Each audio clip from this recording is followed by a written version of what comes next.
This is Hemant. And Jessica. And you're listening to the Friendly Atheist Podcast. Please go to patreon.com/Friendly Atheist Podcast to support the show.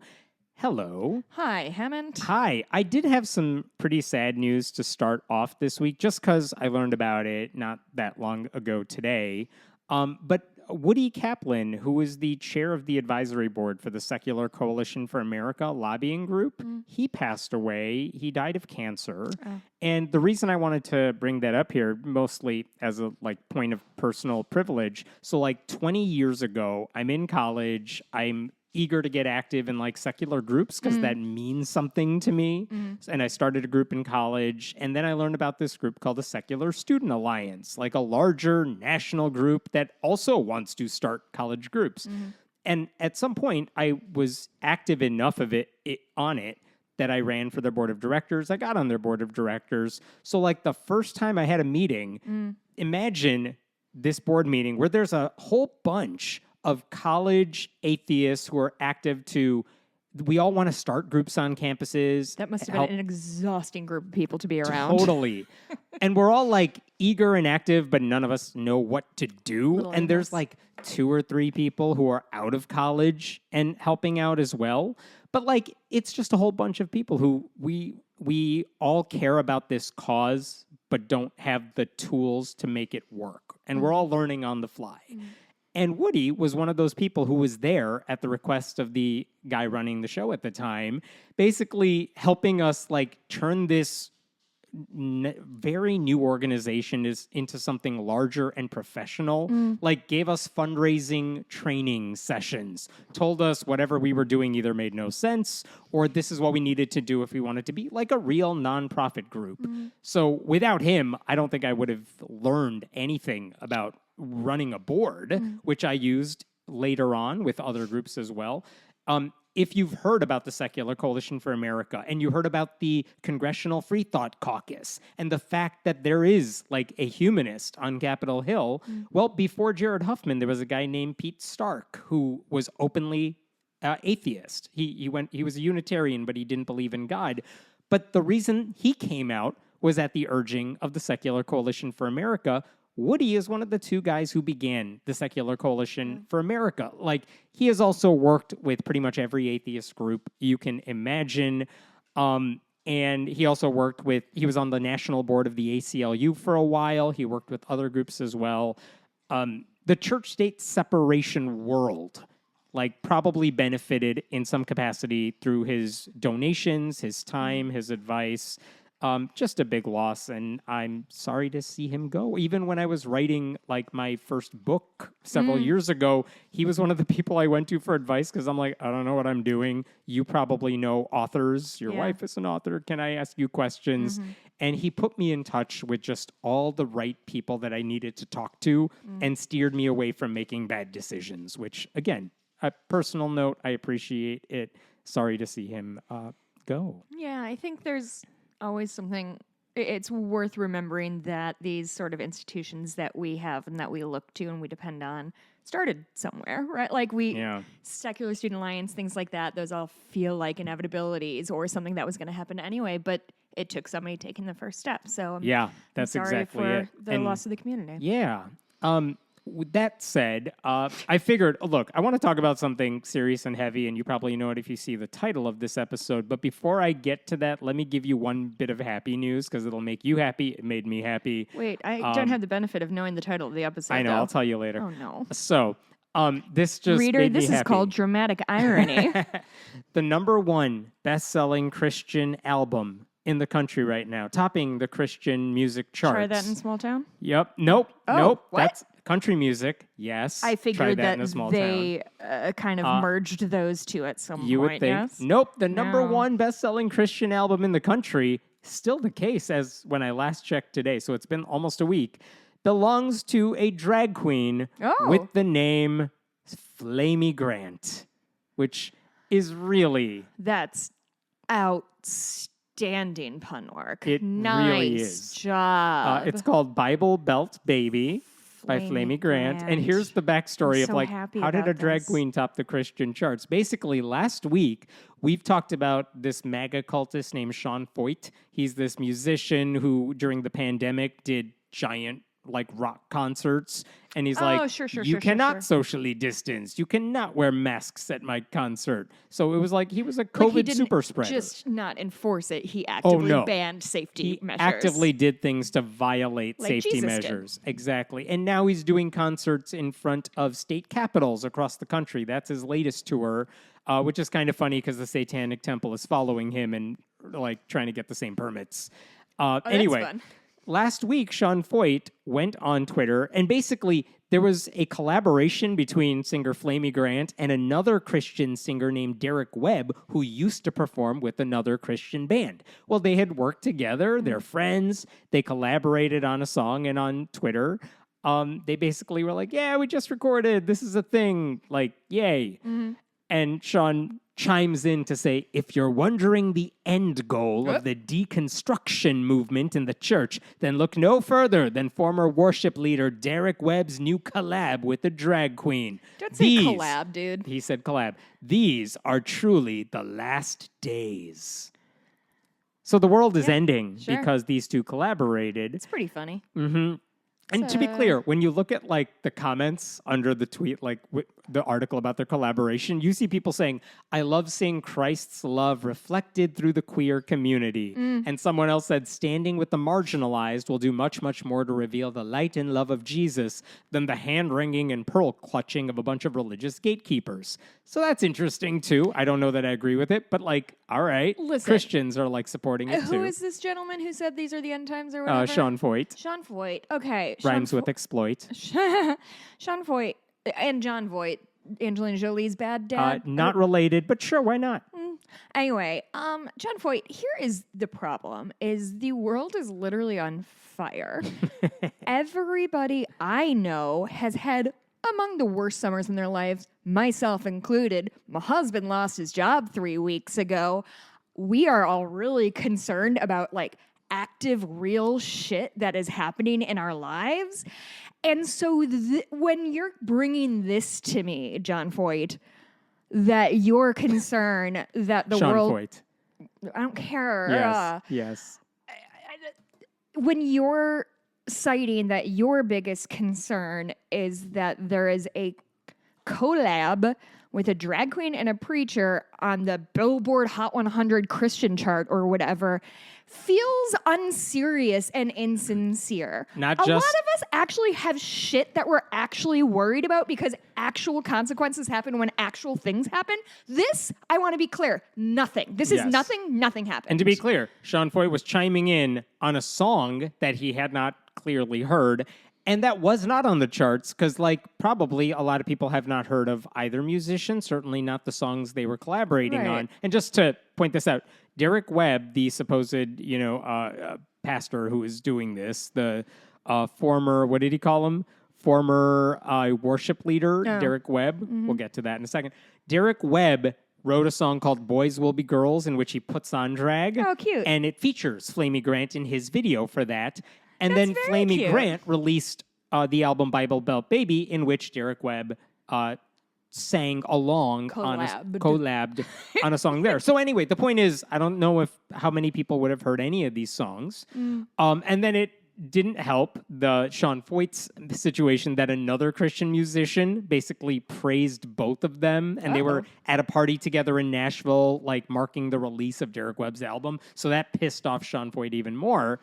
And here's the thing. After Foyt posts that tweet where he's like, the end times are happening, Flamy Grant like chimes in basically like, oh, whatever, some snarky remark to which Sean Foyt says, hardly anyone listens or cares what you do because he's a dick.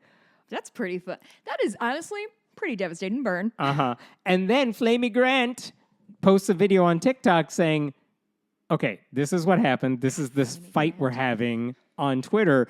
I think my new song, Good Day, deserves a spot on the Christian music charts, don't you think? Like as a, hey, let's try to make something of this. I don't think it'll work. And it worked because that song became the top-selling single on the Christian charts, at least for a little while. But the album is still the #1 Christian album in the country, making Flamy Grant the first and so far only, I think, drag queen to top that list. Flamy later posted, "I'm tired, I haven't showered, I smell abominable, I ate cereal for lunch." But basically saying all this is happening because I'm so overwhelmed by all the love you are showing. I told my housemate last night before we went to bed, I hope this doesn't flop, where I say, can you make this the top single? I hope this doesn't flop. That would be pretty embarrassing. Y'all, we did not flop. You fucking activated. Yeah. Which is just fantastic.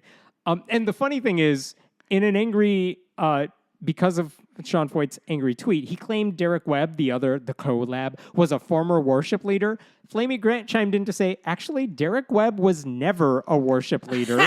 But you know who was a worship leader? Me, Matthew Blake. I was a worship leader for 22 years. So you're mad at the wrong people and you don't know what you're talking about. By the way, speaking of Flamy Grant, where did that name come from? Amy Grant's the famous Christian singer. I've been not listening to you because I've been trying to do a cover song of Baby Baby. And this is what I have so far. Baby, baby, baby Jesus died for your sins. Is that... Listen, I was kind of trying to talk to you at the same time. So it's not my best work. All right. I'm normally very good at these things, but I really got hung up on the baby Jesus part of it. And I think if I had dropped the baby part of it, if I did Jesus, I'm going to move on now. Oh, why? So... Matthew Blake has said in interviews that the stage name was inspired by arguably the most successful Christian artist of all time. And also, this is the music they were allowed to hear growing up. Yeah, so, and also, immigrant rules, whatever. Yeah, sure. Matthew Blake knows Christianity, has lived Christianity, and Derek Webb, the collab, has lived in the faith as well. I don't even know what their religious labels are now. It doesn't matter. But the point is, this Sean Foyt guy, who's this Trump MAGA guy who uses Christianity as a weapon to hurt everybody else, he tried to do it again, and in this case, it backfired completely. That made me smile. I mean, I love this sort of a double-edged sword of Christians being we're being repressed. Nobody is Christian anymore. Nobody will let us be Christian anymore. Boo, boo, boo. And then somebody becomes really successful in a Christian setting. They're like, but you're doing it wrong. Oh, yeah. That's the thing. If it was a progressive Christian who did the song, they would also be mad about it. Yeah. You have to be their Christian. You really have to fall into a very thin slot for slightly them to take off you topic, seriously. But there are people who, we talked about this last week, they're mad at Vivek Ramaswamy for being Hindu and running as a Republican. Oh, yeah. But they've said the same thing about other people too, where they're they're not real Christians. It's you're supporting Trump. Yep. You're pretending he is, because I think that says more about the problems with your religion than anything else. They're really, really not going to be able to lean on this Christian thing for too much longer, huh? Because they're going to have to somehow differentiate. Cling to it as long as they can. Yeah, they will. It's wild. It's truly wild of we want everybody to be Christian. Not like that. Right.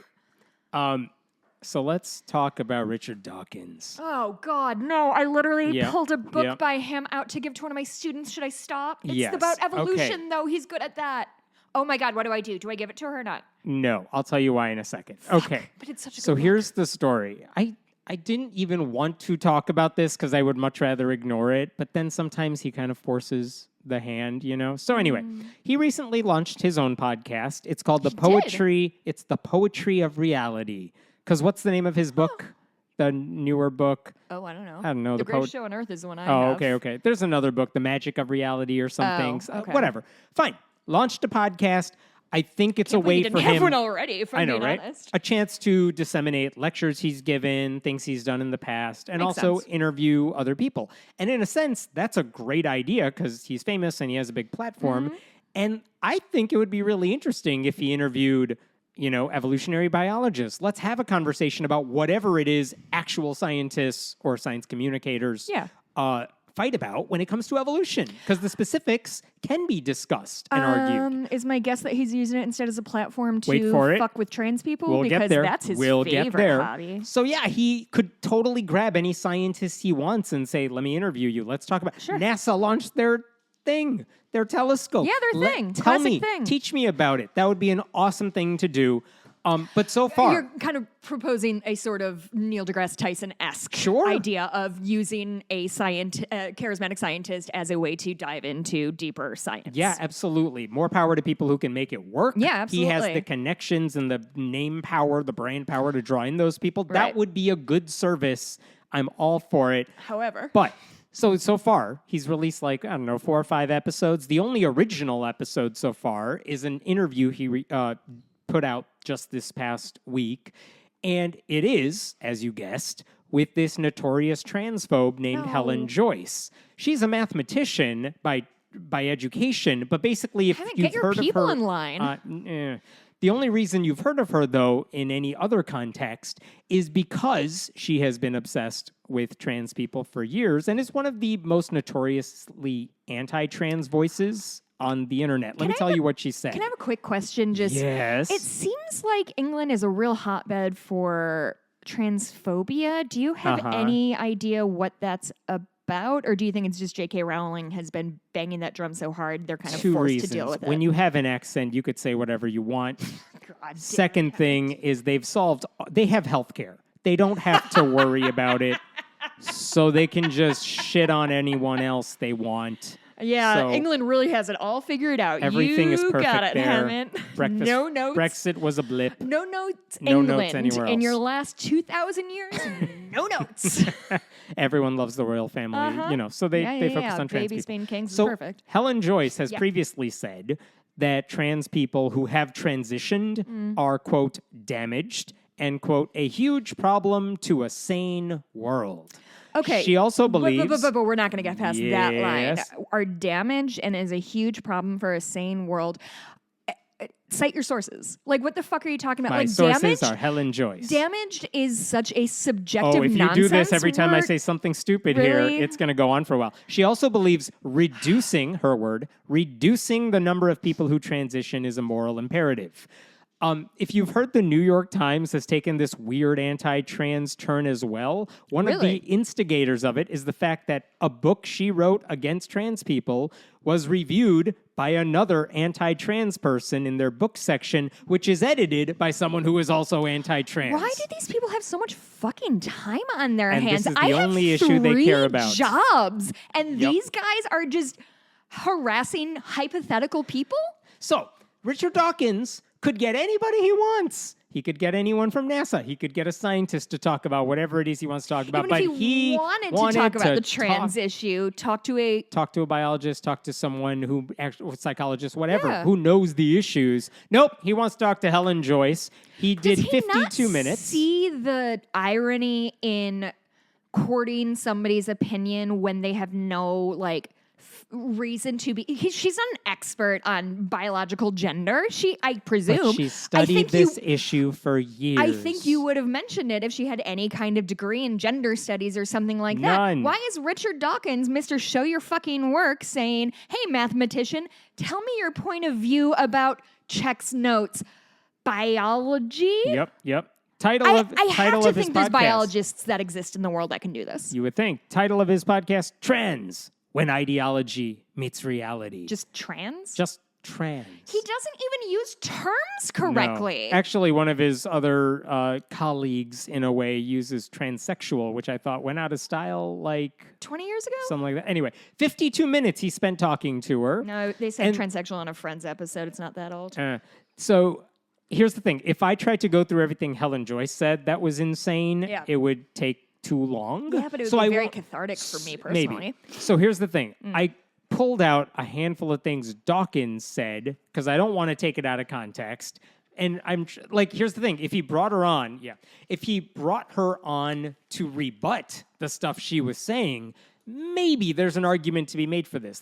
Just to back that up, Neil deGrasse Tyson, who I think does a relatively good job when it comes to explaining science and trying to get outside his bubble to try to explain science to people who actively work against it. He's done interviews with Ben Shapiro where he tries to call out the bullshit. He's been on Joe Rogan trying to call out the bullshit. Really? Yes. And it's you know what? If that's your goal, I kind of can see a point to doing that, and I can see arguments for why you shouldn't even bother. Should Bill Nye debate Ken Ham? I we've get it. had this debate, but yeah. I do understand the value of going on someone else's turf and trying to speak sense and logic to their deranged audiences. Right. I get that. But Dawkins is not bringing her on for the sake of having an argument with her. He's bringing her on because they're like-minded souls. Yeah, I feel like that should be... no, that's not true. I was going to say, like, wouldn't the point of this be that he brings on people who disagree with him? But that's a premise I attach, not him. It could be. It's not. He's allowed to bring on whomever he wants.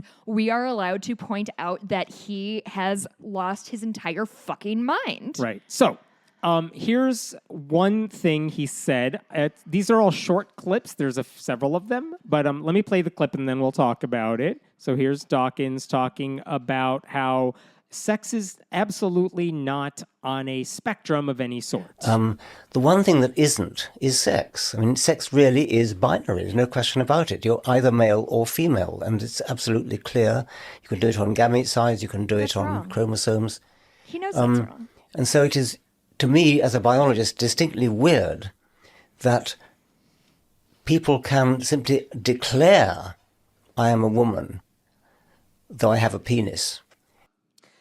Which is what they do, by the way. They just wake up one day and they announce it on a whim. Again, I want to point out that she called them damaged. Dawkins is calling them weird. So they're not, even if they're trying to make any kind of distinctly weird. They're not, all they're saying is, like, they're truly falling into every religious person's bullshit of, like, this makes me feel uncomfortable, and so it must be bad. This is boys kissing boys makes me feel icky, so gay marriage must be wrong. Like, he is so far, he's lost the plot in such a real way, and it's devastating to see. He truly was such an influence on yours and my lives in such a big way, and so many people's in terms of bringing atheism to the forefront. This is devastating. So this to talk about sucks. what he said, he's implying that whether you're male or female comes down to your chromosomes, your gametes, like if you have XX, XY, and the parts to match it or something. He knows intersex people exist. And that's the thing. He acknowledges in this podcast and elsewhere that intersex people exist, and then he finds reasons to downplay all of that. By the way, there are variations within the categories. The whole point is, if you think it's like a Venn diagram that doesn't overlap, and then you're like, well, I guess they overlap a little bit when it comes to intersex people. Like, as the phrasing might be, like, it's bimodal. It's not binary. Yeah, bimodal? What does that mean? Like, most people will fall under the category of male as traditionally viewed or female. But the blurring of the lines in between, just because someone has a certain set of chromosome, just because they're XY, doesn't mean they're going to have a penis as you imagine it or whatever it is. Sure. It doesn't work that way. There are examples of that. And the thing is, just because the textbook you saw in first grade laid it out that way out of convenience doesn't mean that's the case. And who do you want to hear this from? knows that science changes and corrects itself. Sure. All people should know that. And, like, I could point you to scientists who have explained this. I could point you to non-scientists who have done a good job making it easier to understand. But, like, don't take it from me. You could do that yourself. You could do the research. I'm just shocked that he refuses to acknowledge any variety beyond, like, a kindergarten-level understanding of whatever, this is your chromosome, so therefore you fall in this category. By the way, trans people are not saying, oh, I'm sorry, my chromosomes changed. Mm-hmm. That's not what it's all about anyway. So right off the bat, it's just misunderstanding, straw manning, whatever you want to call it, falling right into that trap. Have you ever heard of David Reimer? Nope. He was born in 1965 in Canada, had a botched circumcision. Mm-hmm. And so his parents and everybody decided to raise him as a girl because his penis was not there anymore. And guess how that went? Well, he found out he wasn't a girl when he was when he was 11, and he completed suicide at 38 because his life was effectively ruined because people know who they are. And if you are constantly trying to shove them into a space that they don't fit into, you're hurting them. Sure. There was Dawkins elsewhere in the interview said he got a letter or he received. I don't know what child is writing Richard Dawkins about like these issues, but it's their parents writing via their child. But he said this girl goes to a school where being gay or trans is seen as cool, and that made her question being heterosexual or something. Anyway, we should always question our sexuality. Like, it's okay to look inward and be like, am I slightly attracted to women? Huh. Yeah, kind of, I guess. Check out what he says about that letter. Here you go. Here's that clip. There is peer pressure and even teacher pressure to really go against reality. Yeah, absolutely. Jesus. So peer pressure and teacher pressure to what? Be gay or trans? First of all, if you know anything about being gay or trans, I don't care what your peers say, that doesn't turn you into anything. Truly, this idea that, I'm questioning my identity is seen as a negative thing, as if we should have decided who we are at, 6 years old, and then just sort of kept hiking down that path. Like, it's so specious and unserious. It's to the point that I am actively wondering if it's valuable for us to keep. It is, because it makes me mad. Yeah, that's fair. But I just hate to. I hate that we're platforming him, I guess. Nope, we have to talk about it. You know why? I just wanted my shit to be noted, okay? Appreciated, and bring it up again in a little bit, because I'll talk about why I want to talk about this. Okay. But like, even if that confused child thought she might be LGBTQ because her friends seem to think it's cool, I don't really get that. And then what's worst case scenario? Yeah, what is the worst case scenario? She examines it, and then she's like, she holds hands with a girl or kisses a girl and is like, oh yeah, I'm not into this. Like, yeah. Then okay. What are you why is what is the danger? The capital D danger. What is the danger? Right. There is none. So I don't get the peer pressure, but he also claims there's teacher pressure as if using someone's pronouns as they want to be called. That's what I think he means by teacher pressure, because I promise you teachers are not wasting their time thinking about or trying to turn your kids anything. Yeah, it's exhausting. It's more like, oh, you want me to call you by this pronoun? All right, I will. Or you want me to call you this name? Okay, I will. Again, is that what teacher pressure is? Even if there is peer pressure to be non-binary or whatever, and in a couple of years you're like, oh, maybe that's not how I actually feel. I just sort of leaned into it too hard or something like that.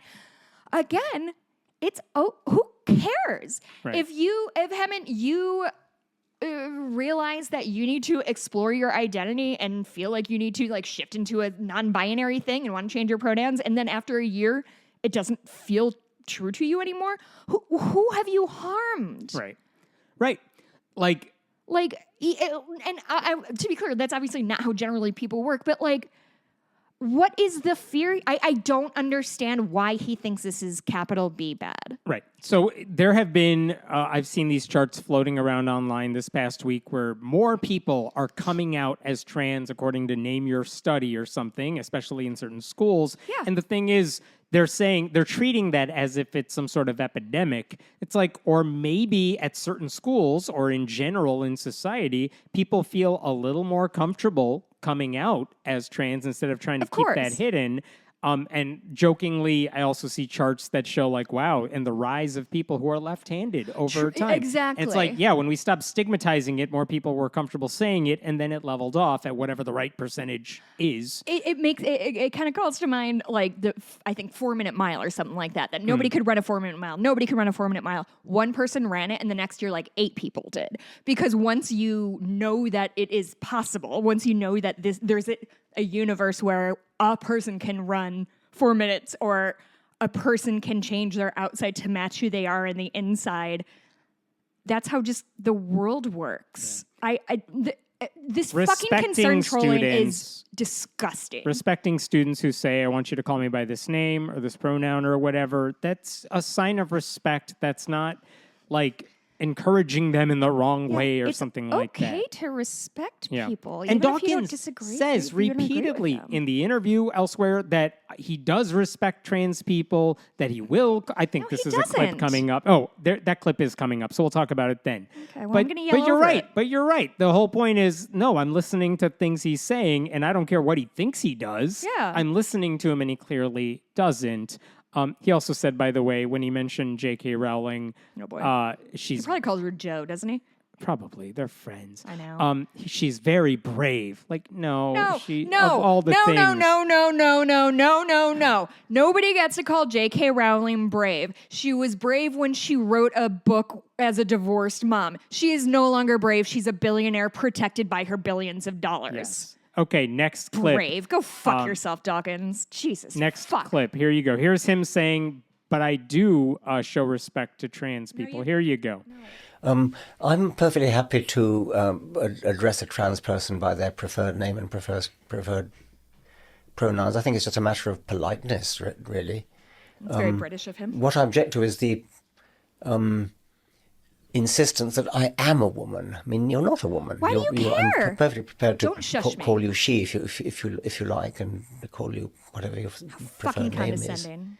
But to say I am a woman is a debauching of language, and that's where I draw the line. A debauching of language! Jesus fucking Christ, You know what Dawkins! matters more than civil rights? Grammar. Everybody gather your straws, because Dawkins going a grasping. Are you fucking kidding me?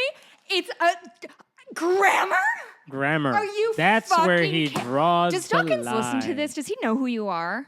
Oh, I'm sure he knows. Do you think he listens to this? No, hey, he doesn't Dawkins. know. He doesn't know. Dawkins, go fuck yourself. He did hear fucking that because Christ. everyone You around here heard smug, that. condescending asshole. God, fuck that guy. I'm so angry that he has made me this angry. He should not have this control over my life. Tell me more about how you were going to give someone a Dawkins book in like 2 minutes. Okay, but it's a good Okay, book about so- evolution. I just want to summarize that. He says he's And basically I already an own ally. it, so I'm not giving him any money.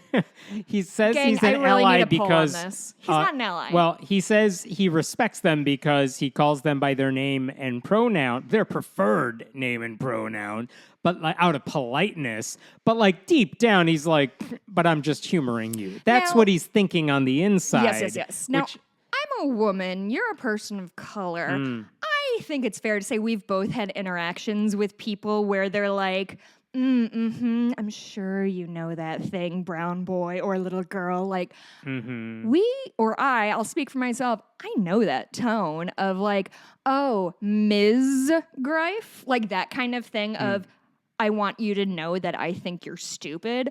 This is, I guarantee, the energy that Dawkins moves through the world with is, I think I am smarter than everybody. I truly think he has just caught himself on, I think I'm right, and I am going to build up as much evidence around me to make myself right, as if that's what science is. He should know better. He is such a fucking dickbag. He should. And he's so much more obsessed with whether or not people have a penis that he doesn't realize he's actively harming a whole population of people, and he doesn't care. A couple things about this. First is, I think part of the problem is he's been globally famous since he's like, what, 25 or something? Wait, really? Yeah. that So when the since meme Selfish thing- Gene, Selfish since Gene. Selfish Gene came out, he's been known around the world, which means he has the luxury of surrounding himself by a bunch of yes men. I'm not comparing him to Trump because I know he doesn't like Trump, but I think Trump suffers the he's- same thing. You can always surround yourself at some level with people who think you're the greatest person in the world, the smartest person ever, whatever it is. And I don't think he can get away with not listening to anyone who criticizes him. I am shocked that there is no one in Dawkins circles close to him willing to tell him how bad he is on these issues. Not just wrong, that's us right now, but like you're hurting your reputation if you care about that. But you're hurting people around you who are fans of yours if you care about that. Like clearly no one in his life is getting through to him, which I think is a different problem. And he's definitely if he is like quote unquote anti-Trump, he's fallen hard into like the whole Freudian, something of small differences. It's like narcissism of small differences. Like they're the same person. They have an opinion that they did not reason themselves into, a group around them that are nothing but yes men. And he's like, oh, I'm not like Trump. My dude, you are exactly fucking like Trump. So he's also like this idea, because I've seen him say this repeatedly. Of course I will address trans people by their name and pronouns out of politeness. I just object to something else. He objects to them holding in their heart that they are the gender they believe in. That is what it comes down to, right? Because he says, I'll call you by your name, I'll call you by your gender, but if you are thinking I am a woman, then... Yeah. You need to show me your karyotype and then tell me your name, and then maybe I'll have some respect for you, or maybe I won't. Next time you meet Dawkins, make sure you pull your pants all the way down to your ankles so he can see whether or not you have a ding-dong. Right. And that's the decision, all the way down ultimately. to the ankles, gang. Right. Don't half-ass this. Knees don't work. Right. By the way, Helen Joyce responded to that comment by saying he was being way too lenient because she basically said it's all a slippery slope. Like if you use a trans woman's pronoun, she'll also demand that you call her a woman. As if and then the world ends. Right. That's exactly right. What is the slippery? That's the thing. People talk about the slippery slope. With gay marriage, it was men marrying dogs, which is like so cuckoo bananas crazy pants. I cannot even kind of wrap my brain around. It's a slippery slope from I use your pronouns to question mark. What's the slope going to? What is worst case scenario for that? I'm asking you a genuine question. Well, then it's going to get to kids. That's where it's going to lead to. Because they're very obsessed with, if we allow gay men to marry each other, they're going to go after, pets. Then they'll go after children. We care about the children. We do. Even though all these Republicans keep getting arrested for that. Brown and black ones. We don't care about them. The white ones. So it's just... We care about the white kids who are 12 and having a very, very, very low-key existential crisis about their gender. This is the most... there are no other problems in Britain. We have established this. This is truly the heart of the issue. So this is the next troubles for the modern age. This is the next little bit. Dawkins says, so like if you ask, why do you care about this so much? Here's Dawkins explaining why he cares about this so much. The answer, as always, is somebody sports. Let's talk about sports for a moment. No, I don't somebody want to talk about sports. who's a moderately good swimmer as a man, but kind of mediocre. And then suddenly just says, I am a woman. Yes. And because he says I'm a woman, he's then allowed to go and break all the records of female swimming. That seems to me to be unserious. You're just saying you're a woman because you want to say you're a woman. Whereas if you've been through the surgery, Richard. But he's still not a woman. But there's a sort of feeling that he really means it. He's sincere about it. I mean, I could say I was sincere about being astronaut. It doesn't make me an astronaut. Oh, okay. I'm an attack helicopter. I'm a conservative, and I know one joke. Right. So his argument is he's concerned about this because let's suppose you're an average male swimmer, but then you could just say, I'm a woman. And then, I'm quoting here, because he says I'm a woman, he's then allowed to go and break all the records of female swimming. That's not how it works. That's not what anyone has done. And I'm sorry, Richard Dawkins, are you a huge advocate of women's swimming in Britain? Is this now your new pet cause? You are the champion of women's swimmers. Yeah. Congrats, Richards. You really found a vulnerable populace. Let me talk about that for a second. Like, I watch SportsCenter all the time. Sweaty. I couldn't tell you the name of a single male swimmer who wasn't in the Olympics. Oh. Like, I would bet good money that all these people who care. Nope, I had no idea. All these people who insist men are just pretending to be trans to get like a leg up in women's sports. Fine. Tell me who the national champions were in college swimming for women. Like, name them. Who are they? Who won? Okay, I'll do even one better. Okay. Who won the women's NCAA basketball tournament, which was on ESPN and got national play? Duke? Nope. Wait, who was it? I don't know. Oh, you didn't even do your research? I watched it and I couldn't remember. It wasn't UConn. That's what I remember.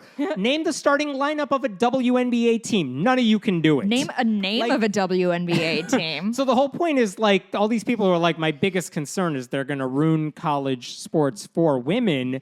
And by the way, you would think the NCAA or the Olympics have a vested interest in preserving competition. The NCAA, by the way, says if you are trans, you have to undergo this is their old version of it. I think now they want you to go through testosterone testing before a competition. But an earlier policy said if you're a trans woman, you have to go through 1 year of testosterone suppression treatment.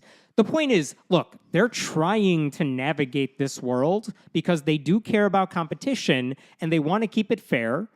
But also they're like, okay, we don't want to deny trans people the ability to compete, but we also understand there may be advantages in some way. So we want to make sure that's not what's happening here. And they have figured out a way to make that work. The point I'm trying to make, I have no expertise to say their policy is better or worse than it should be. But you would think the people running those tournaments at the NCAA or at the Olympics, they do care about competition. And yet even they're saying, we're okay with trans women swimming.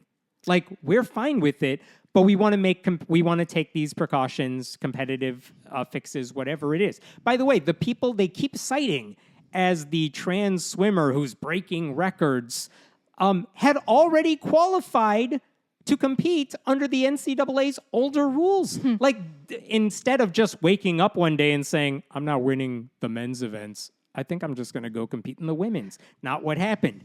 Like, none of this stuff makes any sense. No one's doing that. And even if they did, which they're not, okay, let's suppose they broke the college swimming records. So what? They're not getting endorsement deals. You know how I know that? Name a college swimmer who's gotten giant endorsement deals. It doesn't happen. I know one famous female swimmer, Katie Ledecky, and I cannot tell you one commercial, maybe two, she's been in, and she's the best in the world. The main thing I know about Katie Ledecky is that she got fat shamed at the Olympics. So that's kind of where we are vis-a-vis sports. And if a mediocre, this is quoting Dawkins, paraphrasing Dawkins, if a mediocre male athlete is pretending to be trans, for what? To win a couple of college swim meets? And then what? I've never heard of the case where they did that and broke a record and they're like, haha, I'm a man now. Nope, doesn't happen. You think they're going to pretend to be trans and go through all the bullshit trans people have to go through? And for what? I want to win a medal at a college meet 3 people are paying attention to? Who's doing? I heard the same thing when it came to being gay. It's like, oh, you're saying you're gay because it's the cool thing to do or something like that. It's like, in what world do you live in where being openly gay is a net positive? It's just. And it's not working because deal you're with still all the harassing me. and so getting harassed. I'm not getting harassed By the way, gay. Katie Ledecky this week, the swimmer, was accused of being trans and has nothing to do with any of this. Listen, I have had to pare down my Facebook use because I saw way too many screen grabs of people pointing at penises in Beyonce's leggings or something like that. It's truly getting so far afield of any sense.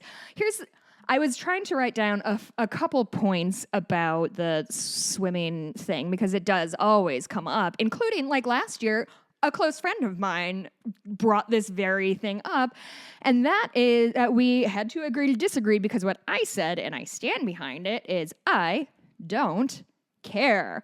I don't care about sports. I don't think we should care about sports more than we care about human beings. Oh, no. If we care this much about sports that we are willing to deny people the chance to live their authentic life and engage in a hobby they want to do, what the fuck are we doing? Truly, the collective brain power we are spending just thinking about sports writ large, let alone, trans women in fucking college. I went to Mac College and I got 4th and I'm a trans woman in swimming. Who fucking cares? Remember George Santos, the congressman, was like, when I was in college, I led my school to a volleyball championship or something. And then months later, after he gets elected, it's like, not only were you not on a volleyball team, that school doesn't have a volleyball team or something like that. The point being, this guy pretended to be a male athlete on a school's varsity volleyball team, and literally that whole story went under the radar for months because no one pays attention to anything except 3 different college sports, and even then, meh. Truly, I've been rewatching Abbott Elementary a couple times to sort of soothe my broken soul. And the very first episode is about how they're building this huge Eagles stadium down the street from like this really, really broke elementary school in Philly. And to me, this is all of a piece, right? Like it's the same thing of like, oh, you say you care about kids, you say you care about rights, but what you care about is fun athletes for you to watch and not have to think too hard, right? Okay, we're going to pay $1 billion to make this fucking football stadium to watch a bunch of black guys get CTE for their white team owners. Not a great look. But also, like, stop acting like you care about human beings when what you care about is the results of sports, as if that is a valid argument. You don't care about whether... Are you, like... Is your concern that the woman who came in second is just going to have like a crisis of faith and what do you think is going to happen? Why do you think that sports is a bellwether with which we should make policies? Yeah. My favorite is when there is a trans swimmer who takes like 15th, and then the person who took 17th is like, that person took my... That is a fully true story. That should have been mine. It's like, no one cares. You're not that good. It's true. And also like... I'm going to go to this last one. I just can't, like, listen, it's not like a direct track from college swimmer to billionaire who owns a shoe line. They wouldn't own shoes. I don't know. They don't wear shoes when they swim. Flipper but, line. like, truly, like, is your worst case scenario in that a trans athlete exists is that somebody got in third instead of second? No, their fear is thing? that like, sports will be ruined. Who fucking sports are ruined? Yes, they and are. You don't think sports are ruined right now? Again, CTE. They're steroids in any sport. Name it. Steroids. Yeah. Christ, Okay, so here's the last. Rant. You have to be because we don't have time for more.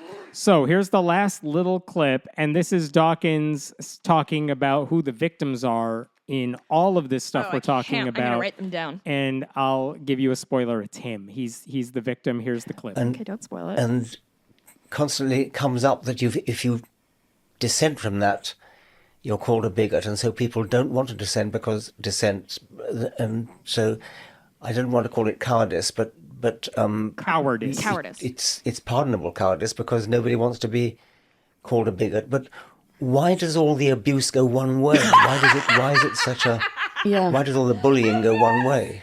Why does all the abuse go one way? All the bullying Why goes does all the one bullying ways. go Trans one way? people famously never bullied. Good job, Dickie. You're really understanding the key to humanity. You fucking moron. Trans people are too mean to the people who deny their Dawkins, existence. you had built yourself an incredible career. A person who would have been respected forever in the annals of science communicators. Freud, Dawkins, it's all going to be there together. But instead, you picked one of the most marginalized groups imaginable, and instead of continuing to spread knowledge and the joy of science, you've decided to take down a community, and in doing so, you've destroyed your own fucking legacy, and we are always going to remember you as a fucking bigot.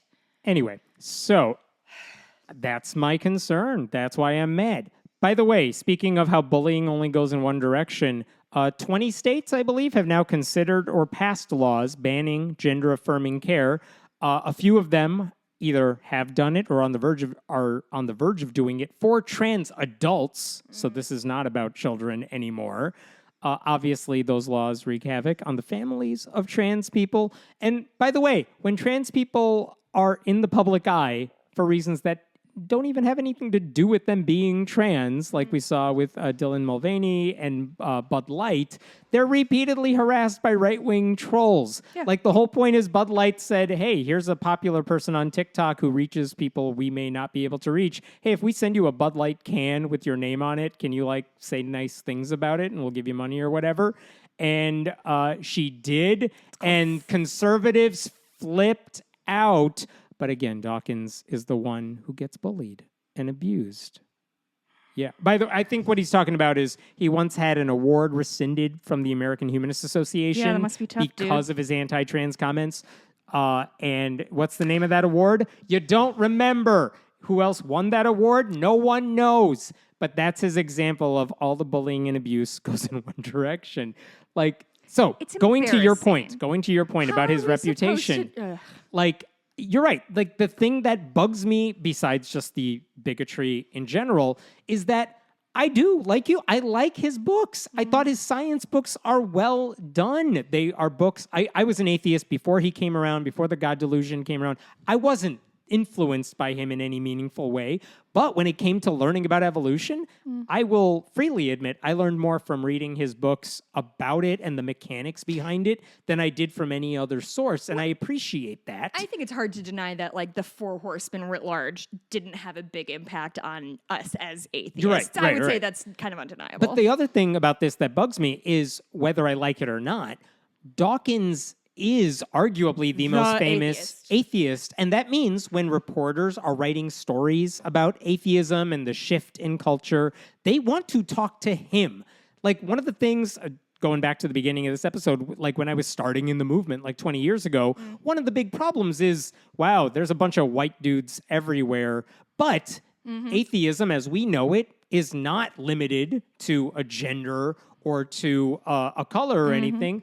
But we need to do more to bring people into the fold. And guess what? In the past several years, that has happened, not necessarily because of anything like groups did or didn't do, but there are more women of color. There are more women. There are more people of color in this movement. And yet, if a reporter's writing an article, it's like, I wonder if Dawkins will say anything about the atheism thing. Let me get Bill Maher on the line. Let me talk to Hitchens back in the day or whoever it is. Look at all the atheism podcasts. We have ours with a person of color and a woman and no white men, and then all the other ones that probably exist that don't have any white men on them. I bet they exist. He doesn't control that. It's fine. He's famous. He literally wrote the book on the subject. But that means when people outside of our little circles think about atheists, he's probably the first name that comes to mind. And what is he representing? I feel like he's Christians... representing lead poisoning. His brain has lost plasticity. I feel like Christians who are like frustrated when, I don't know, Joel Osteen or Franklin Graham or name your horrible Christian leader type becomes the stand-in for what your religion represents. It's like, I know Dawkins is not the atheist pope or anything. He doesn't represent us in any meaningful way because he's just a dude who espouses the same thing. But again, in the mind of the public, he's the dude who knows about atheism. So if he's anti-trans, then it must be like an atheist. That must be a science thing. And by the way, Helen Joyce, the person he was interviewing, J.K. Rowling, Matt Walsh, the conservative provocateur, like all of them say when they make their anti-trans speeches or whatever it is, they always couch it in the name of science. They don't do it out of religious bigotry, which is what we saw with the anti-gay stuff. They're really saying like, no, this isn't a religious thing. I'm doing this because science says I'm right. By the way, even Richard Dawkins, the famous scientist, agrees with me on this stuff. By the way, the Center for Inquiry, which merged with his foundation, hasn't said a damn thing about any of this. They refuse to break ties with him on this matter, which I think, I'm not speaking for the employees there, but like, shit, the entire organization could do something, and they haven't. Like for Dawkins, I think questioning trans identities to him seems like this fun little hypothetical. It's a science question. That's exactly what I was going to... Meanwhile, in the U.S. anyway, and by the way, not in the UK too, trans people are subject to political attacks, dehumanizing laws. Dawkins, at the very least, even in this conversation, could say, whatever I think about this, of course these laws denying gender-affirming care, all of that's horrible. You would think that plays right in line because, like I said, he's not a fan of Trump. He wouldn't vote for a Republican even if he could. It's not his thing. And yet all of the stuff he does say feeds right into their rhetoric. He's not even using his platform to say, okay, Helen Joyce, you're right about this and this. However, we need to make sure trans kids, whatever is in their heads, we need to make sure they feel safe. We need to stop these laws. No one should support that. Didn't put he didn't any do any of that. concern I listened to the podcast. Humanity of the people he's talking about. I know I'm picking clips for this podcast, but I listened to the whole thing. He didn't say it elsewhere. You know what he did do, though, this week? He published an essay for a separate publication answering the question, what is a woman? Long essay. Jesus. One of the last lines in that essay boils it down. Here's what he said. A woman is, quote, an adult human female, comma, free of Y chromosomes. That's it. That's all you are. That's what you boil down to. Nothing else. Didn't point out injustices faced by trans people just trying to get through the damn day. Is it that he and these people think that trans people are trying to like pull one off on them? Like Yes. I'm trying to sit with like what is causing them so much fear when they think about like, hi, I know I present as a woman, but I identify as a man, and I'm going to transition to make my outside match my inside. Is it that he thinks we're like they're like trying it's to a invade prank biology? show? No, he thinks they're trying to ruin biology, the fundamentals of biology, and like. But the fundamentals of biology don't need protecting; they just exist. Yes, and how dare you interfere with Like, my base level knowledge? Is he mad about air conditioning and like penicillin? Like, is he expecting us to like? Again, stand with what we knew 1,000 years ago and never progress or increase our understanding. I've seen a lot of. I don't know what's going on in his head. I will tell you that after I wrote about this, after I posted about it, and by the way, you know who he is talking to about? I don't know if it's this issue or something else. Guess who his next conversation is with? Not me. Jordan Peterson. Anyway, after I posted about this, because it's Twitter and because it's Twitter now, like inundated with trolls who are defending Dawkins on all of this. People with like 8 numbers in their screen name or like 3 definitely followers. Real humans at real keyboards. But it's like, I think a lot of people feel supported in the fact that like, oh, you must hate science. Well, how dare you criticize a famous scientist? I heard this so many times. Dawkins has a PhD in zoology like 60 years ago. Yeah. And that does not make him an expert in this topic. But a mathematician would make him an expert in gender. Right. It's like, just because Dawkins is a science communicator about a topic that does not involve trans people doesn't make him an expert on everything. Neil deGrasse Tyson is not an expert on all things science. Mm-hmm. He's an expert on that one scene in Titanic. Things. Yeah. Like, I amazed by the imagine. number of people who are so pissed off that anyone would dare criticize Richard Dawkins on this, which, by the way, I've been doing for a while. I'm not even saying I'm good at it or anything. I am. I'm great at it. But I'm saying I fucking tore that guy a new one. I'm Did you saying hear? He's been doing this stuff since, I think, 2015. So this is not new. He's been saying all of this stuff since about 2015 when he first said I'll call them by their pronouns, but they're not really women. If I'm Richard Dawkins, if I'm J.K. Rowling, if I am a person who probably doesn't need to work anymore, but maybe still wants to have a purpose. If you won the Powerball, what would you be doing? I'd be doing literally exactly what I'm doing now because I'm doing positive things that contribute to society. I'm doing this podcast, which is debatable. I work with special needs kids with special needs and adults with special needs, and I write for the fucking American Medical Association. I am dedicating the hours in my life that I have to doing some kind of positive change in the world, even if it's little dumb shit.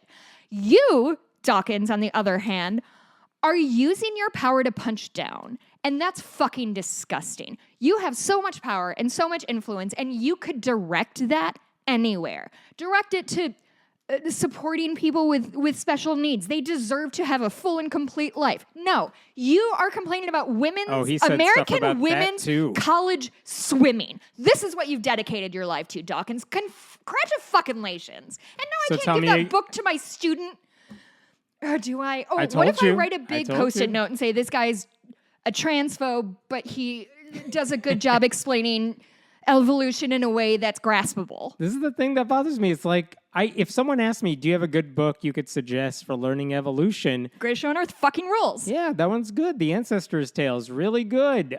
There are books I would love to recommend, but I feel like a J.K. Rowling fan. Truly. That's like, I like Harry Potter. It's a good series, but also... you could find other stuff. And I think also, I kind of want to speak on this a little bit about the idea of, and not that Harry Potter is immune to criticism or like a perfectly told thing or whatever, but it seems like when everybody was like, J.K. Rowling's a fucking monster, people went back and like, actually, Harry Potter is fucking garbage. And it's like, fine, have your opinion, but like, I find that very frustrating because it's a little like, oh, this guy turns out to be racist. Oh, I never thought he was funny anyway. That's not a helpful thing, right? Because that means you think you can identify whoever that quote unquote bad people are. So when you go back and be like, oh, Harry Potter was bad anyway, you're actually not making the point you're making. All you're saying is people should know better than to trust anybody who does anything. I guess Dawkins could always talk to a trans person who actually studies because this. Somebody's going to push back.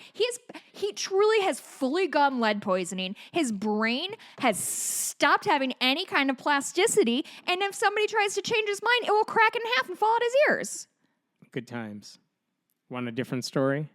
No, I want to be done. I'm so tired, and I still have work to do today. Too bad. Let me talk about St. John Leland Catholic School in Missouri. I don't want to. What did they do this week?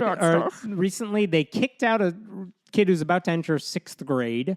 Why? Trans. I thought that for a second. Like, is that what it is? Yeah. Is the how kid we come bully out or children something? now. No. Here's what happened. Apparently, this kid's parents got a letter from the school a couple of weeks ago saying their son's disenrolled. We're kicking him out because of their disobedience. And here's what the letter said. His parents' name are Paul and Holly Muller. And according to the letter, their kid is being expelled because the parents have, quote, stated both verbally and in writing, you do not agree with, nor do you support the teachings of the Catholic Church. What? It's a Catholic school? Mm-hmm, it is a Catholic school. After prayerful consideration and discussion among our school administration, it is obvious we no longer have a partnership with you. Let me just explain. It's a Catholic school. The school's allowed to do this. Yeah. But the question is like, okay, his parents are apparently not following What Catholic is going doctrine. on? What is it that they did that this school says, oh, that you broke all the Catholic rules. You can't have your kids in here. Let me tell you about the Mullers. They go to church all the time. They're volunteer basketball and track coaches. They run a Tuesday night open gym for kids. They volunteer to do a lot of things other parents don't. Their whole life is the church. So it's like, all right, so what did they do that this administration did not like? Sorry, could you... I think I must have misunderstood you. Yes. The family said in writing and verbally that No, the school said that to the parents. Like, we're kicking you out because you're not following church doctrine. So here's the thing. Like, we have seen Catholic schools kick out teachers who are in same-sex relations, actually in same-sex marriages, because they're like, listen, we can look the other way if you are gay, but if you get married and someone shows us a picture of your wedding day, you're undeniable. out. They've kicked out kids if their parents were in a same-sex marriage, which seems just cruel because the kid didn't do anything. That's what Jesus would have done. I think everyone knows that. So what did these parents do? Did they support LGBTQ rights, go to a pride parade, support abortion rights? Did they criticize Pope Francis or vote for Democrats? No. Here's what they did. I want to guess. Try to guess. You're not going to get it right. Am I ever going to guess? Nope. They bought a hybrid car. Ooh, good guess. No. So the mother criticized his name is Father Sean McCaffrey, who is the leader of the church that oversees this school. Basically, she's the vice president of the school's advisory board. Her job is to give advice when they think there's a problem at the school. Specifically, when this guy, Sean McCaffrey, got the job, he began removing books from the library that either had LGBTQ characters or humanized those relationships. And at the time, Holly, the mother, said, quote, I don't think being blatantly homophobic is a teaching of the Catholic Church.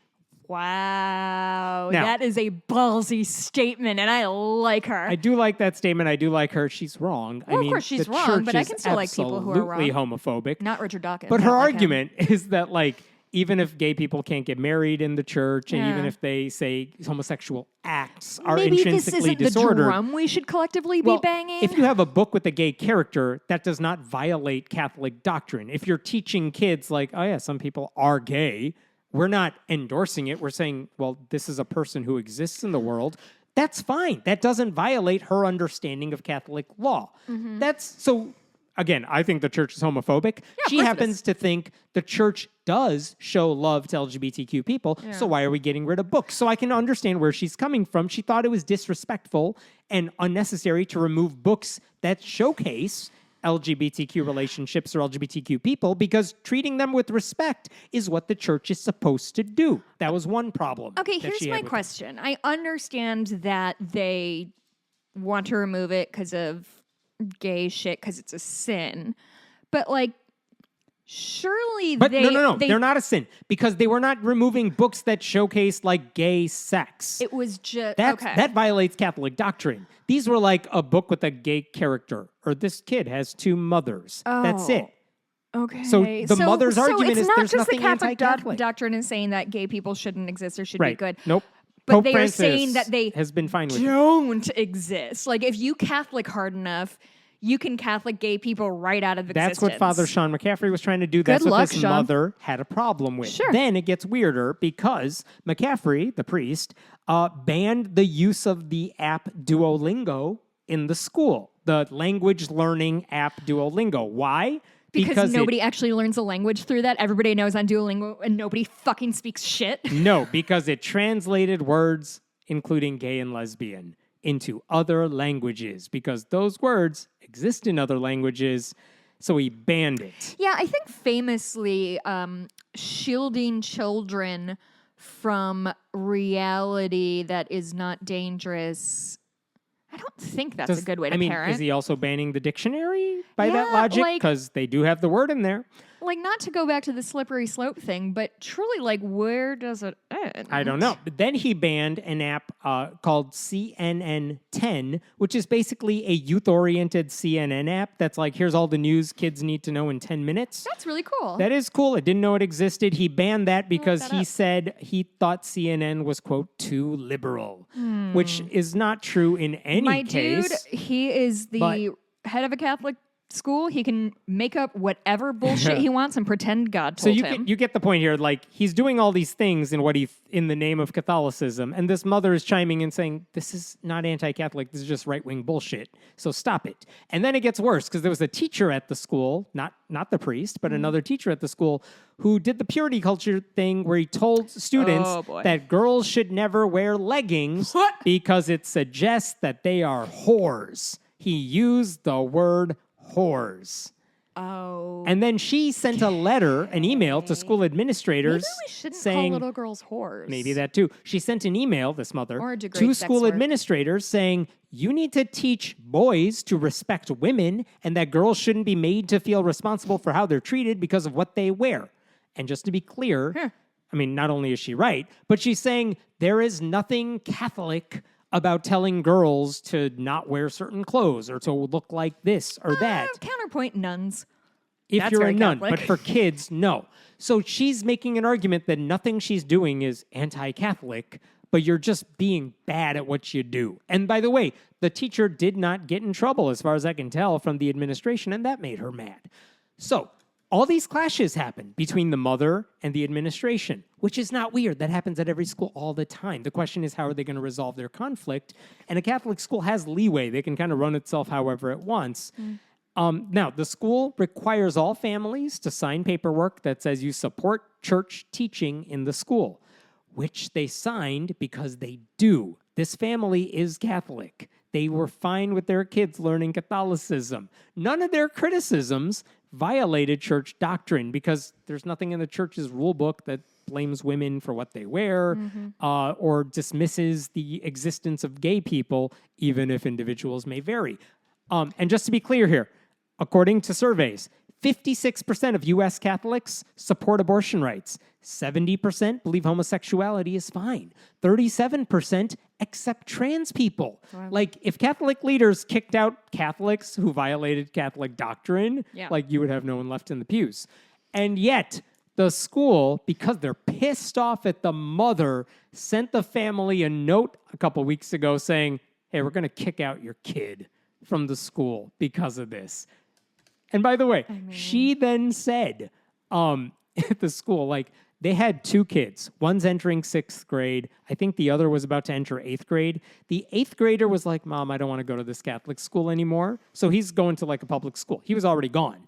The younger kid, who was going to enter 6th grade and who has just been expelled, they said, or a friend of the family said this, He has a life-threatening peanut allergy and other serious food allergies, and everyone at this school accommodated it, and that's wonderful of them. So now sending him to a new school actually puts him at greater physical risk because the teachers don't know him, the students don't know him, so he's put in more danger. It's punishing his classmates who are sad their friends won't be, their friend won't be with them, and it's also frightened other parents who are now, according to this friend of the family, who are now afraid to speak out against the school, which I think is kind of the point.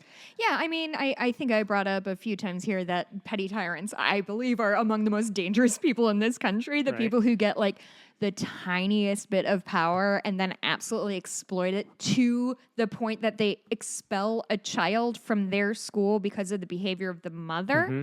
And by the way, there are kids at every Catholic school. Jesus would have done. At every Catholic school, there are parents who are divorced and remarried, maybe not remarried, but divorced. There are parents who don't regularly attend church. There are parents who use birth control. All of those directly violate Catholic doctrine, but no one ever cares. I bet some of those parents have even had an abortion. What? Yeah, all of that stuff happens. No one cares. The Catholic administration doesn't care.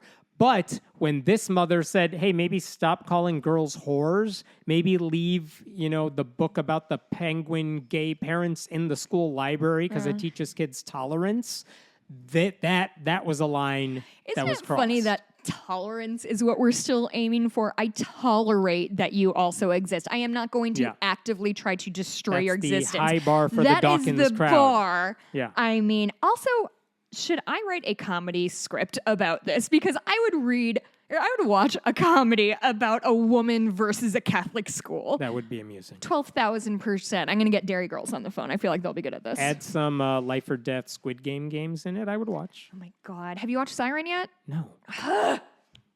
So, are we done? I think the question is whether other parents are going to leave the school, and I don't know that they will. No, they won't. I do not foresee anything coming of this. I think maybe this woman. I mean, school starts in a couple of weeks. It's going to be hard to change, but if other parents don't have this woman's back, then it's only going to get worse for them. They already don't. Yeah. They already don't have her back, and nothing's going to change, and we're going to forget about this in a few months until that kid goes on whatever Oprah is in 2050 and discusses how the Catholic Church absolutely fucked his shit up and he almost died in a public school or whatever. Public schools are great. I do have to mention this story because this is a big deal that just happened. A bunch of church-state separation groups filed a lawsuit this week to stop Oklahoma from using taxpayer money to prop up the nation's first religious charter school. Because if that is allowed to stand... God damn it. Oklahoma said yes. We talked about this a month or two ago. Oklahoma's statewide virtual charter school board voted to approve St. Isidore of Seville Virtual Catholic Charter School looking up that in a 3-2 vote. And again, what does that mean as it matters?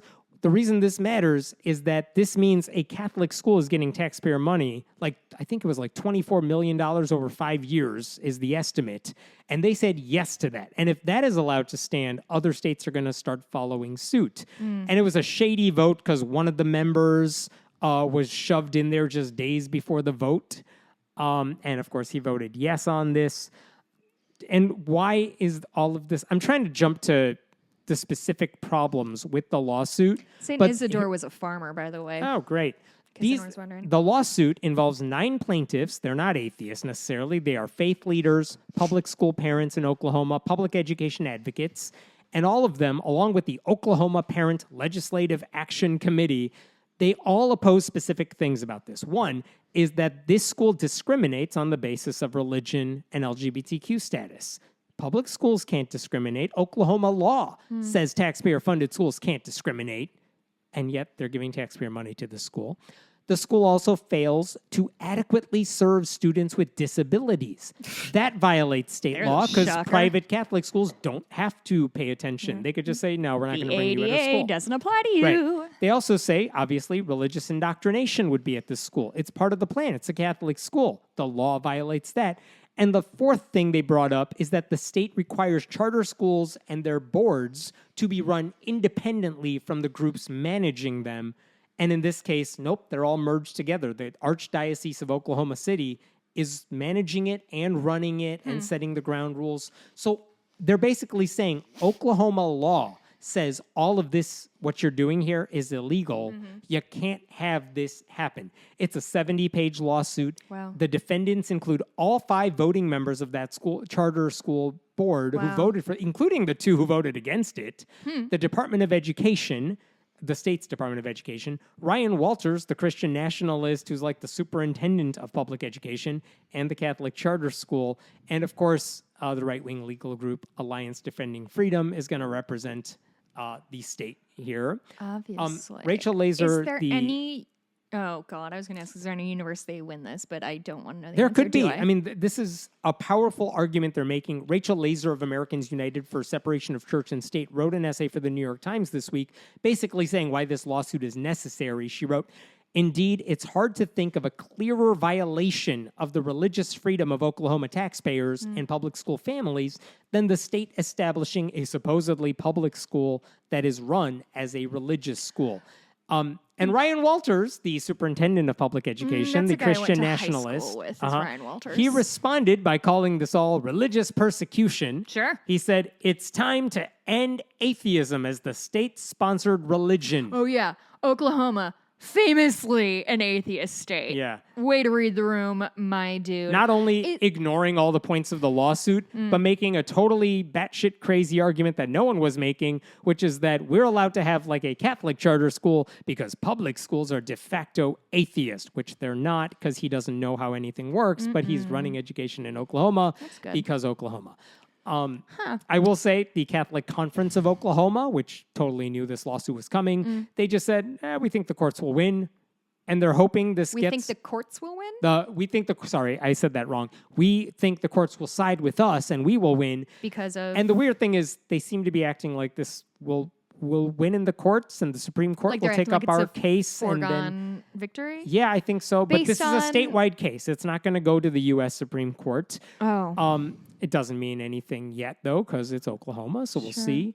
I should just point out a couple other things. Charter schools make up 8% of public schools in the country. There is a push to have more charter schools and more religious schools that siphon taxpayer money away from public schools. And again, why is this lawsuit so important? Because you have to stop a religious school getting public funding in Oklahoma, because if you don't, there will be religious charter schools using taxpayer money in other states. $26 million. That's what this school is expected to cost over the first 5 years. That's money the other public schools will not get if this is allowed to continue. Here's the thing with charter schools is maybe we shouldn't use capitalism as a framework for a schooling system, and also literally fuck charter schools. They steal money from, they don't steal it. They take money from what should be going to public schools. They don't include everybody who's in that neighborhood. Maybe if these people are so fucking concerned about getting kids education, maybe they should fund public schools so that they don't feel like their kids are getting a substandard education. Because charter schools only say, well, I want my kid to get a good education, and that kid who his mom works 2 jobs so she can't be involved in him, fuck him. He's a waste of our time anyway. They'll take some of those kids. They'll take some of those kids, but again, they're not run the same way other public schools are run. They're beholden to different people. They can play by their own rules. And again, if it's private money being used, all right, good luck experimenting with someone else's kids. But they are taking money from other public school districts. That's the problem, and they shouldn't be using it. I mean, for all the problems most charter schools have, the idea that a religious school masquerading as a public charter school is about to get this funding in Oklahoma because these people don't know how to tell the difference, that's the problem here. So we'll see where this goes. I hope the lawsuit works, because if it doesn't, holy shit, we're screwed. Yeah. It kind of calls to mind, this is very dorky, but did you ever watch West Wing when I was... No.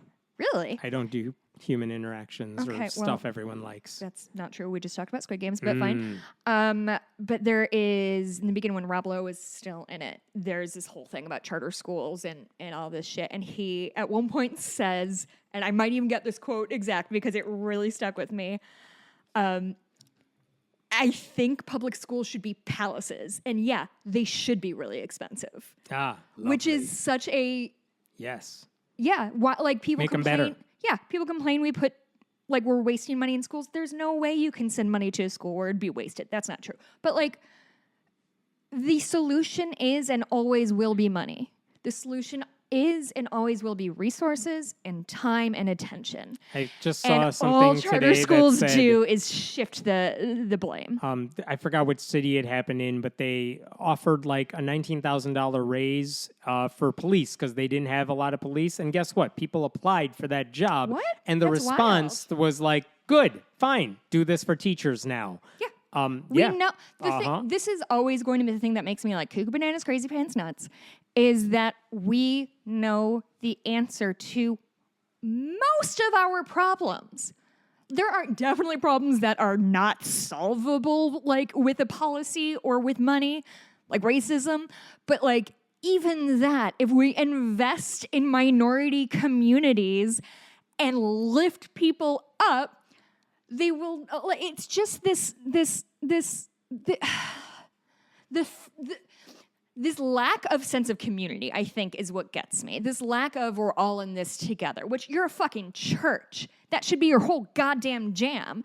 But instead, we're like, oh, let's pick out the good kids and give them it's just, we know the solution. We know how to help unhoused people. We know how to help students.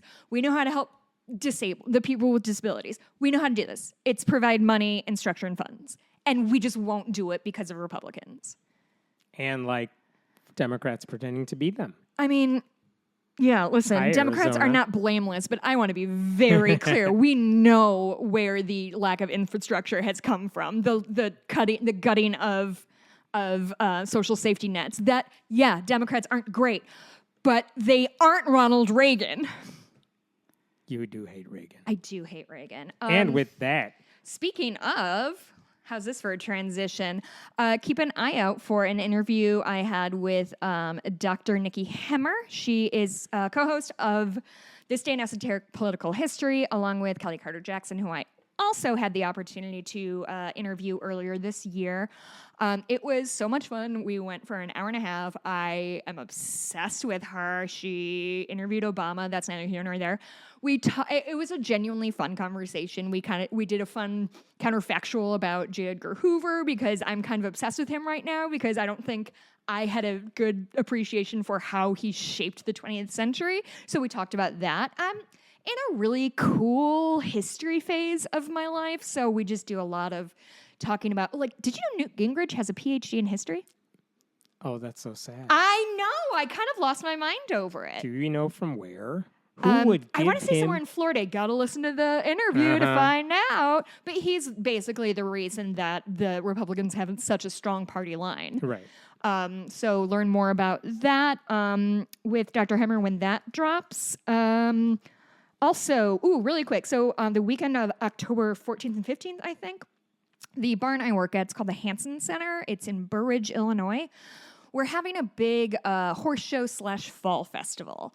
So we are on the lookout for any kind of financial sponsorship if anybody wants to donate anything that can help us have a fun day. So we're going to do, we need ribbons and tables and chairs and decorations and things like that. If you are interested in sponsoring a tent with your business or your personal name, I'm talking to Hemant about maybe sponsoring a tent because I think it's very funny. I love horses. He does love horses. He went near one once. I saw it. We're just looking for help. And if you are a crafter or a seller of anything, we're charging, I think, $100 or something like that, flat fee for the weekend. You can sell your wares. There'll be food trucks. I'm really excited. When we get closer, I'll be inviting people in the local area to just come see the property because it's gorgeous. But if anybody has any resources, also, last thing, and it's also about the Hansen Center.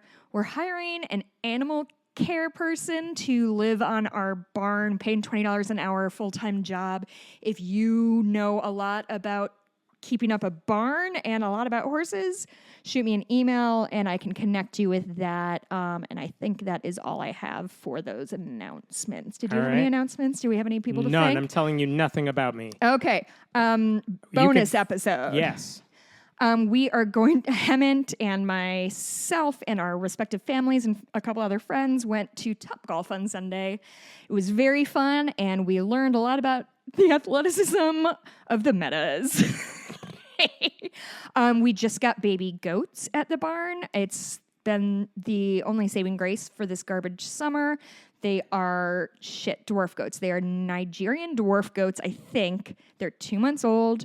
Their names are Gibbs and Mac, and I love them. And I'm going to talk to you a lot about them. And then I would love to chat about what the fuck is going on with Twitter, because I did remove the app from my home screen, and I have been actively avoiding anything about it. All right, we'll talk about that. You could find, if you like this show, go to patreon.com/friendlyatheistpodcast. You can also leave us a review on iTunes. Remember, if you're giving us anything on Patreon, $5, you can get this exclusive bonus episode. You can get ad-free episodes. And do we have a recent review? We sure do. It's from July 20th from Struts Technoid. No notes. Mr. Meta covers I think it's supposed to be myriad of ideas, but it says myriad ideas, concepts and actions based on religious ideology impacting community, and how the absence of thought and rationality, I think, is debilitating citizenship, personhood, and society itself. Wow, well put. Hemant takes care to expose personal, group-based, and political activism, which either a deliberate, misguided, or uninformed with either a deliberate, misguided, or uninformed basis to establish social, normative, political, or legal agenda targeted at marginalized groups, and how an outsized minority or believers do harm. His co-host, Jess, plays off the issue with a different perspective, not at odds with Hemant, but in a wider context. Ooh, love this pod except for, this is a different one. Love this pod except for Jessica. Her constant interruptions, tangents, and inability to control over her shrieks is really annoying. There's no synergy with her on. Lovely. Synergy? That is very corporate speak. Yeah, are we like trying to generate new revenue streams? Yeah, we are. Patreon.com/friendlyatheistpodcast. Yeah, I guess find me on Facebook. I'm just not on anything. It's all good. Yeah, weird. All right. We'll talk to you next week. Goodbye. Bye.